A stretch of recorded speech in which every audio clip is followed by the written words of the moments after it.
கர்த்தருடைய ஆவி சவுலை விட்டு விலகிய பிறகு பொல்லாத ஆவி வந்து சவுலை பற்றி கொண்டது. சவுல் பைத்தியக்காரனைப் போல நடந்து கொள்ள ஆரம்பித்தான். விசித்திரமாக நடந்து கொள்ள ஆரம்பித்தான். ராஜா அதிகாரத்தை உடையவன். ஆனால் அவரை பார்த்தால் யாராக இருந்தாலும் பயந்து விடுவார்கள். என்னது, பிசாசு பிடிச்சிருச்சு. யாரை பிடிச்சிருச்சுங்க? பிசாசு சவுலை பிடித்துக் கொண்டது. அப்போ சில பேர் யோசனை சொன்னார்கள். பொல்லாத ஆவியினாலே பீடிக்கப்பட்டு பாதிக்கப்பட்டிருக்கிற சவுல் இந்த பொல்லாத ஆவியிடமிருந்து விடுதலை பெற வேண்டும் என்றால் சுரமண்டலத்தை நேர்த்தியாக வாசிக்கக்கூடிய ஒருவன் வந்து நேர்த்தியாக அதை வாசித்தால் இந்த பொல்லாத ஆவி சபலை விட்டு நீங்கும் என்ற ஒரு முடிவுக்கு வந்தார்கள். அப்போ நேர்த்தியாக அற்புதமாக சுரமண்டலத்தை வாசிக்கக்கூடியவன் நம் தேசத்திலே யார் இருக்கிறான் என்று என்கொயரி பண்ண ஆரம்பித்தார்கள். என்கொயரி பண்ணிய போது இப்ப வாசிக்கலாம் வாங்க. 1 சாமுவேல் 16ஆம் அதிகாரம் 17வது வசனம்.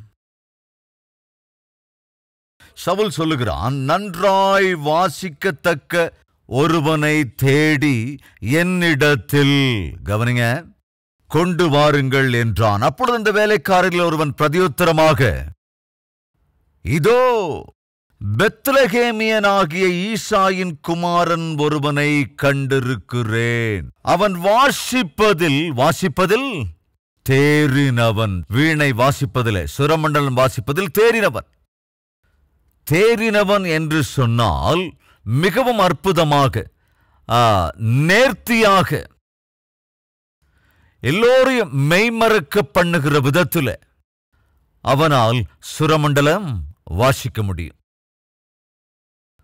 முன்னேறுகிறவர்களுக்குள் காணப்படுகின்ற குணம் என்னவென்றால் தேர்ச்சி பெற்றவர்களாக இருப்பது. ஜாக்கிரதையா ஞாபகத்தில் வச்சுக்கோங்க. நீதியோடு இருக்க வேண்டும்.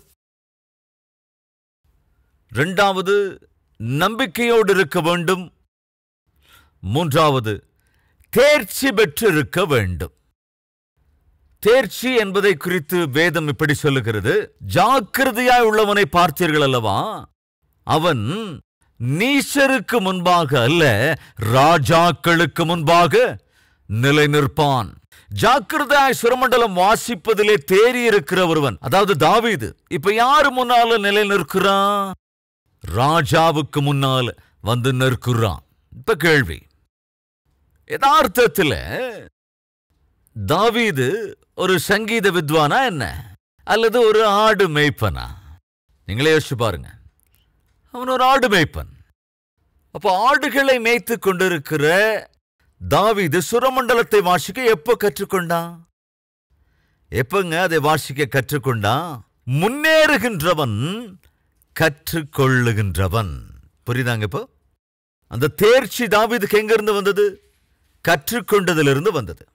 கற்றுக்கொண்டவைகளை என்ன செய்தான்? அவன் பிராக்டிஸ் பண்ணினான்.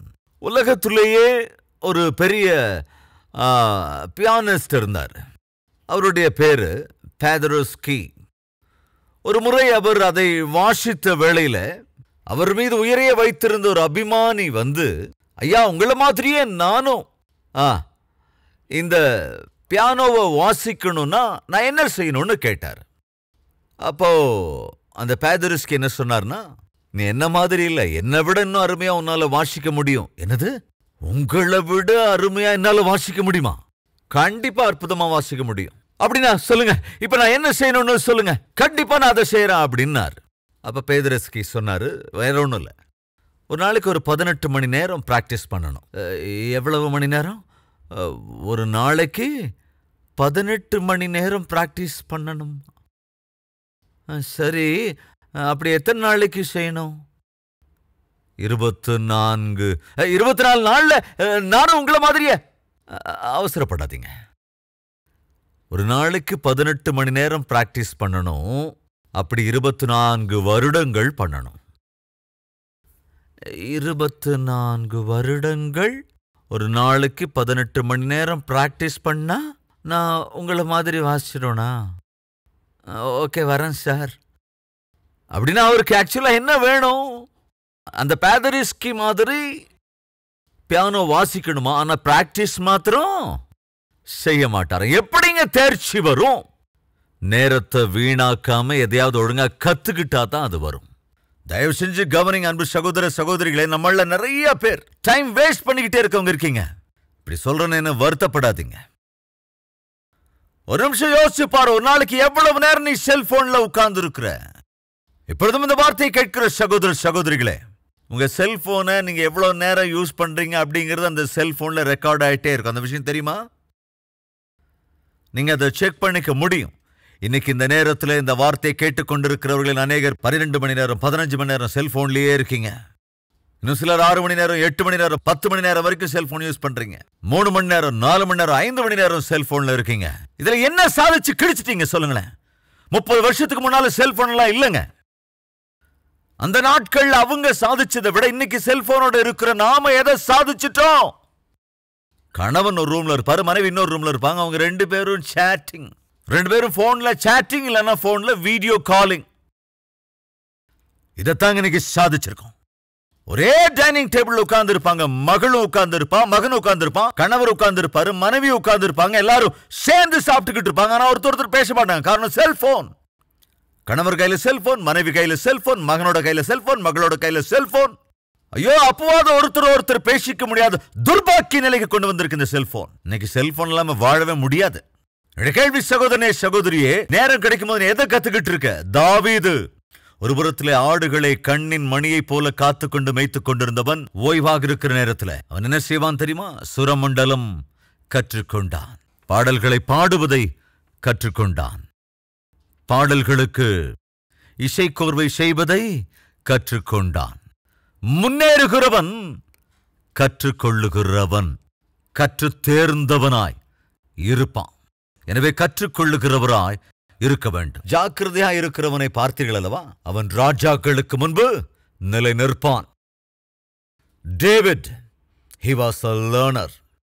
இங்கிலீஷில் ஒரு அற்புதமான வாக்கியம் இருக்கிறது. Every great leader is a great learner. பெரிய பெரிய தலைவர்கள் எல்லோருமே கூட கற்றுக்கொண்டவர்கள், தேர்ச்சி அடைந்தவர்கள். ஒரு நாள் நானும் ரிக்வாரன் அவர்களும், ரிக்வாரன் இந்த பிரபஞ்சத்திலேயே மிகவும் புகழ் பெற்ற ஒரு ஊழியக்காரர், மேய்ப்பன். அவர் நம்முடைய கால்வரி டெம்பிளுக்கு வந்திருந்தார். சுமார் 1 வீக் நம்மோட கூட இருந்தார். அவர் இங்கே இருந்த பொழுது நான் வருகிறேன், வந்து உங்களை ஒரு ரெஸ்டாரண்ட்டுக்கு அழைத்து போகிறேன், சேர்ந்து சாப்பிடலாம் என்று சொன்னபோது சரி என்று சொல்லி நானும் போனேன். அவர்கள் இருக்கிற ஹோட்டலுக்கு போனேன். அவர்களை அழைத்து கொண்டு பக்கத்திலே இருந்த ஒரு ஹோட்டலுக்கு அப்படியே நடந்து நாங்கள் போனோம். போய் உட்கார்ந்தோம். தன்னோட கூட ஒரு நோட் புக்கும் வச்சிருந்தாரு, ஒரு பெண்ணு கூட எடுத்துக்கிட்டாரு. நாம பேசிக்கிட்டு இருக்கும்போது நீங்க அப்படியே எழுதிக்கிட்டே இருக்கீங்க, அப்படி என்ன எழுதுறீங்கன்னு கேட்டேன். ஆக்சுவலா அந்த பெண்ணு புக்கெல்லாம் எதுக்காக கொண்டு வந்தீங்க? நாம தான் பேசிக்கிட்டு இருக்கோமே, கொஞ்ச நேரம் பேசலான்னு தான் நான் நினைச்சேன். ஆனா இந்த பெண்ணு பேப்பர்லாம் எதுக்காக கொண்டு வந்தீங்கன்னு கேட்டேன். அதுக்கு அவர் என்ன சொன்னார்னா, கத்துக்கலான்னு தான். என்னதுங்க?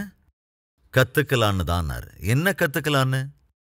இந்த உலகத்திலேயே பைபிளுக்கு அடுத்தபடியாக அதிகமான மக்களுக்கு ஆறுதல் தருகிற புத்தகத்தை அவர் எழுதியிருக்கிறார். Purpose driven life. அந்த புத்தகம் பைபிளுக்கு அடுத்தபடியாக அதிகம் பிரிண்ட் ஆன புத்தகம். அது அவர் எழுதியதுதான். சில 1000 கோடி ரூபாயை அந்த புத்தகம் அவருக்கு கொடுத்தது. சகோதர சகோதரிகளே, அவர் அன்றைக்கு சொன்ன வார்த்தை என்ன தெரியுமா? மை ஃப்ரெண்ட், நான் கால்வரி டெம்பிளுக்கு வந்தது கற்றுக் கொடுப்பதற்காக அல்ல. கால்வரி டெம்பிளுக்கு நான் வந்தது கற்றுக்கொள்வதற்காக.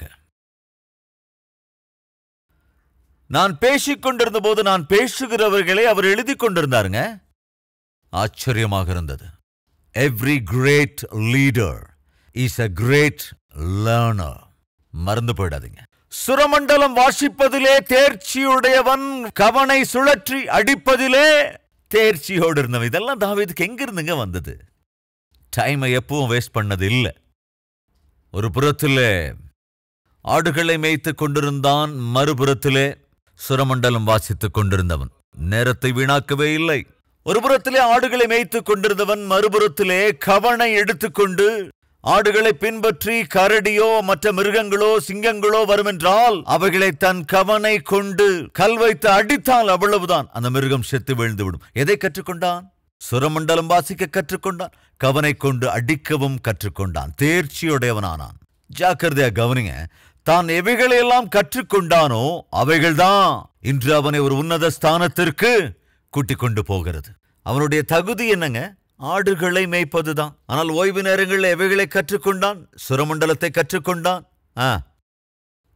கவனை கல்லை எப்படி பயன்படுத்துவது என்பதை கற்றுக்கொண்டான். சுரமண்டலத்தை வாசிக்கிற போது சவுலை பிடித்திருந்த பொல்லாத ஆவி அவனை விட்டு போனது. கவனை பயன்படுத்தி கல்லை விட்டு எறிந்த போதோ கோலியாத்து தலைக்குப்புற விழுந்தான். தான் எதை கற்றுக்கொண்டானோ அதே அவனை ராஜாவுக்கு முன்பாக நிலை நிறுத்தியது. எதை கற்றுக்கொண்டிருக்கிறாய் அம்மா சகோதரியே?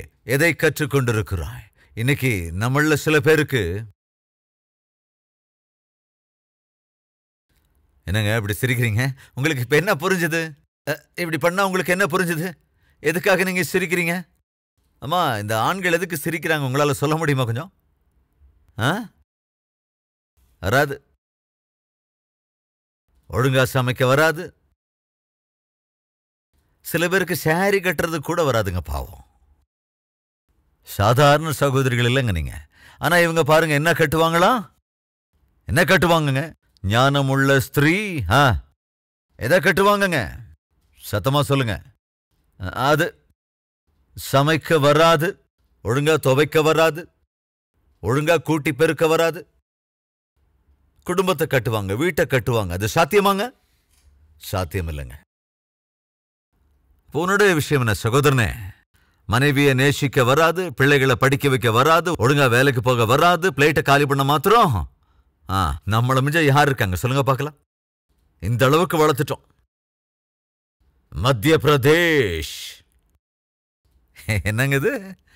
எதுவுமே இல்லைன்னா கூட நமக்கு இந்த மத்திய பிரதேஷ், ஐயா மன்னிச்சிருங்க, மத்திய பிரதேஷ்ல யாராவது இருந்தீங்கன்னா உங்களை கிண்டல் அடிக்கணுங்கிற நோக்கம் இல்லை. என்ன எதை கற்றுக்கொண்டிருக்கிறாய்? சில தாய்மார பார்த்தீங்கன்னா பிள்ளைகள் அவ்வளவு அற்புதமா வளர்ப்பாங்க, அவ்வளவு நேர்த்தியா தாலாட்டு பாடுவாங்க, ஜெபத்தோடு கூட பிள்ளைகளை வளர்ப்பாங்க, ஒழுக்கங்களை சொல்லிக் கொடுத்து வளர்ப்பாங்க. சில சந்தர்ப்பங்களில் விசிட்டிங் ஹவுஸ்க்கு தங்களோட பிள்ளைகளை கூட்டிட்டு வருவாங்க. 2 பேரோ 3 பேரோ வருவாங்க. அவ்வளவு அழகா 2 கரங்களையும் கூப்பி, இன்னும் சில குழந்தைங்க ஷாலோம் அங்கிள் அப்படிம்பாங்க. இன்னும் சில பேர் ஷலோம் ஐயா, ஷலோம் அண்ணா. அந்த பிள்ளைங்க வந்து நிக்கிற விதத்தை பார்த்தாலே, அவங்க ஷலோம் சொல்றத பார்த்தாலே அவ்வளவு சந்தோஷமா இருக்குங்க. யாரு கத்து கொடுத்தது சொல்லுங்க? அவங்க தாய் கத்து கொடுத்துருப்பாங்க. வளர்ப்புங்க. இன்னும் சிலர் இருக்காங்க, டேய் அண்ணாவுக்கு ஷாலோம் சொல்லு. ஷலோம் சொல்லடா. என்னது? அவங்களுக்கு இந்த வார்த்தையெல்லாம் யாரு கத்து கொடுத்துருக்கா? ஷலோம் சொல்றது, பெரியவங்களை மதிக்கிறது, இதெல்லாம் கத்து கொடுத்தா தானே? தாய்மார்களே, ஃபெயில் ஆயிட்டோம். பிள்ளைகளை வளர்க்கிற விதத்துல ஃபெயில் ஆயிட்டோம். பிள்ளைகளுக்கு நல்ல பழக்கங்களை கத்துக் கொடுக்கறதுல ஃபெயில் ஆயிட்டோம். தந்தைமார், பிள்ளைகளை சிறு வயதிலிருந்தே ஜெபத்திலே வளர்ப்பதில் ஃபெயில் ஆயிட்டோம். அவர்களுக்கு கலாச்சாரம் பண்பாடு சொல்லிக் கொடுத்து வளர்க்கறதுல ஃபெயில் ஆயிட்டோம். ஆவிக்குரிய காரியங்களை பகிர்ந்து கொடுப்பதில் ஃபெயில் ஆயிட்டோம். அன்பு, பண்பு, பாச, நேசத்தை அவர்களை பகிர்ந்து கொள்வதில் ஃபெயில் ஆயிட்டோம். எங்க கற்றுக் கொடுத்திருக்கிற? ஒரு தந்தையாய் பிள்ளைகளை வளர்ப்பதில் ஒழுங்கா கற்றுக் கொடுத்திருக்கிறியா? ஒரு தாயாய் பிள்ளைகளை வளர்ப்பதில் ஒழுக்கத்தை கற்றுக் கொடுத்திருக்கிறாய்? தயவு செஞ்சு கவனிங்க. தேர்ச்சியுடையவன் கற்றுக்கொள்ளுவான், கற்றுக்கொள்ளுகிறவன் தான் தேர்ச்சி பெற்று சாதிப்பான். ஓய்வு நேரம் கிடைக்கும் போதெல்லாம் தாவீது என்ன செய்தான்? டைம் பாஸ் பண்ணலங்க. தம்பிமார், தங்கைமார், பெரிய ஆளாகணும்னு விரும்புறீங்களா? தயவு செஞ்சு டைம் பாஸ் பண்ணிக்கிட்டு இருக்காதீங்க. நானும் ஒரு ஸ்டூடெண்டா படிச்சுதான் வந்திருக்கேன். ஒரு பேச்சுலரா நானும் இருந்திருக்கேன். என்னுடைய வாழ்க்கையில எனக்கு பிடிக்காத வார்த்தைனா அது எனக்கு வராது அப்படிங்கிற வார்த்தை யூஸ் பண்றதுல எனக்கு விருப்பமே இருக்காது. பாட்டு பாட எனக்கு வரவே வராது, ஆனா கத்துக்கிட்டேன். பாட்டு எழுதுறது எனக்கு வராது, கத்துக்கிட்டேன். பாட்டுக்கு இசை கோர்க்கிறது எனக்கு தெரியாது, கத்துக்கிட்டேன். டைப் பண்றது கூட வராதுங்க, ஆனா கத்துக்கிட்டேன். எடிட்டிங் பண்றது எனக்கு வராது, ஆனா கத்துக்கிட்டேன். கேமராவை வச்சு ஷூட் பண்றது எனக்கு தெரியாது, ஆனா கத்துக்கிட்டேன். PA சிஸ்டம் ஆப்ரேட் பண்ண தெரியாது, அதையும் கத்துக்கிட்டேன். இன்டீரியர் டிசைனிங் எனக்கு தெரியாது, அதுவும் கத்துக்கிட்டேன். இன்னைக்கு கால்வரி டெம்பிள்ல நான் இங்கிருந்து பேசும்போது ரீசவுண்ட் ஆகாதபடி நம்ம சுற்றி அக்கோஸ்டிக்ஸ் இருக்கு. அந்த அக்கோஸ்டிக்ஸ் டிசைன் பண்றதுக்கு அக்கோஸ்டிக் டிசைனரை இங்க வர வச்சு இதை டிசைன் பண்ணி கொடுங்கன்னு கேட்டப்ப 25 lakhs கேட்டாரு. ஒன்லி டிசைனுக்கு மாத்திரம். அப்போ நான் போய் கூகுளில் உட்காந்து அதெல்லாத்தையும் கற்றுக்கிட்டேன், அக்கோஸ்டிக்ஸ் எப்படி பண்ணுறதுன்னு.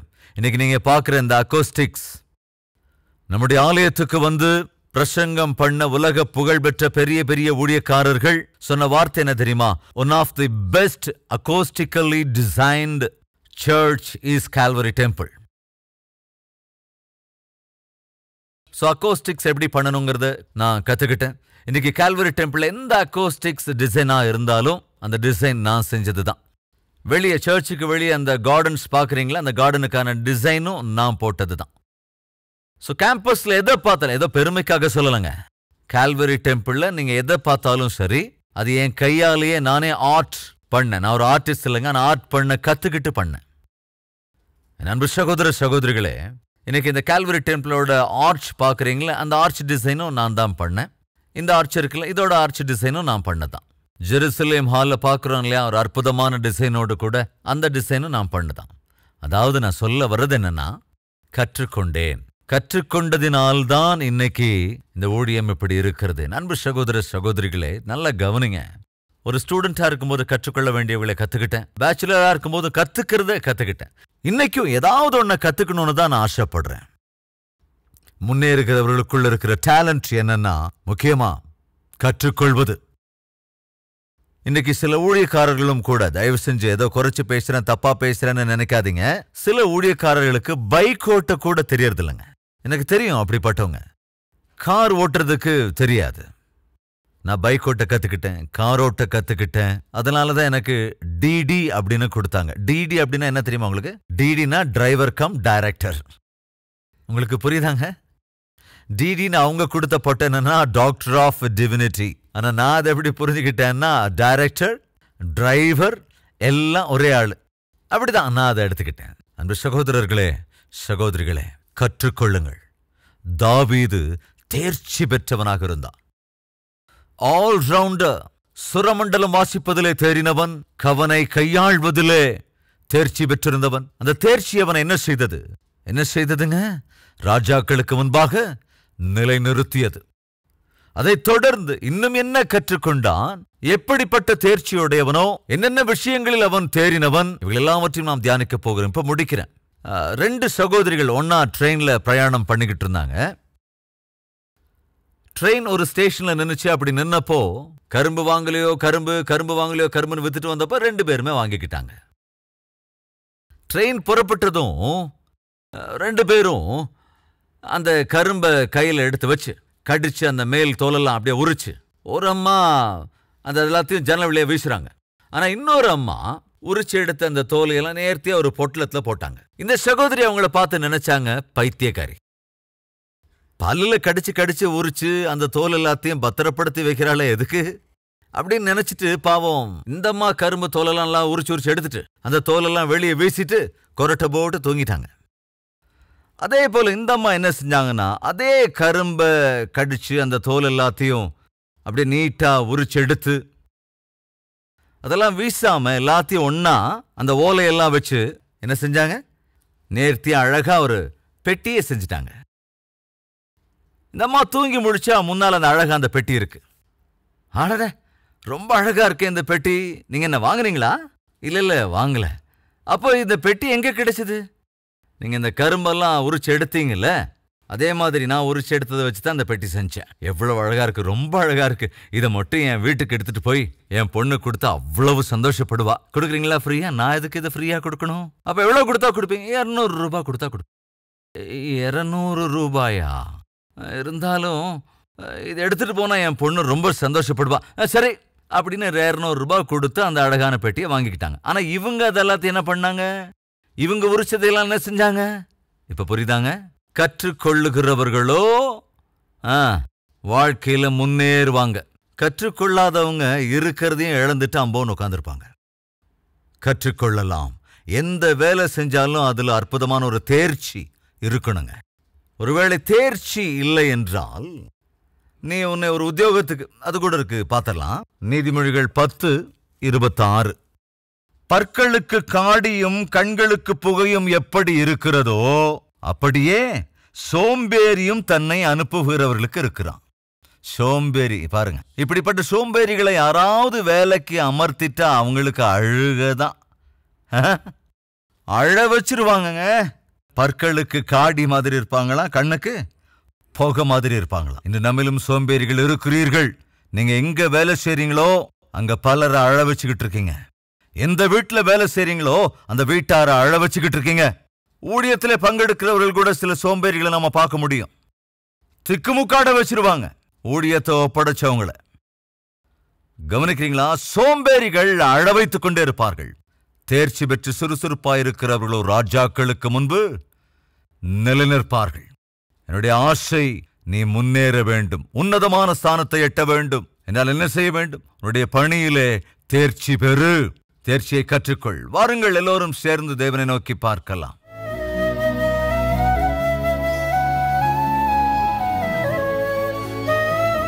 மகா பரிசுத்தமும் அன்பும் நிறைந்த பிதாவே, ஜாக்கிரதையாயிருப்பவர்களை பார்த்தீர்களா? அவர்கள் ராஜாக்களுக்கு முன்பாக நிலைநிற்பார்கள். இந்த வார்த்தையை கேட்கிற அநேக வாலிப பிள்ளைகள் ராஜாக்களுக்கு முன்பு நிலைநிற்கக்கூடிய தேர்ச்சியை அருளி செய்யுங்க ராஜா. அவர்கள் படிப்பிலே நல்ல தேர்ச்சியை அருளுங்க. வேலை செய்கிற இடங்களிலே நல்ல தேர்ச்சியை அருளுங்க.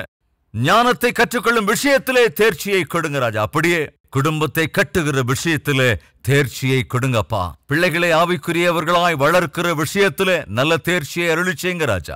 ஆண்டவரே, தேர்ச்சி பெறுகிறவன் கற்றுக்கொள்ளுகிறவன். எனவே கற்றுக்கொள்ளுகிற இருதயத்தை எங்களுக்கு அருளுங்கப்பா.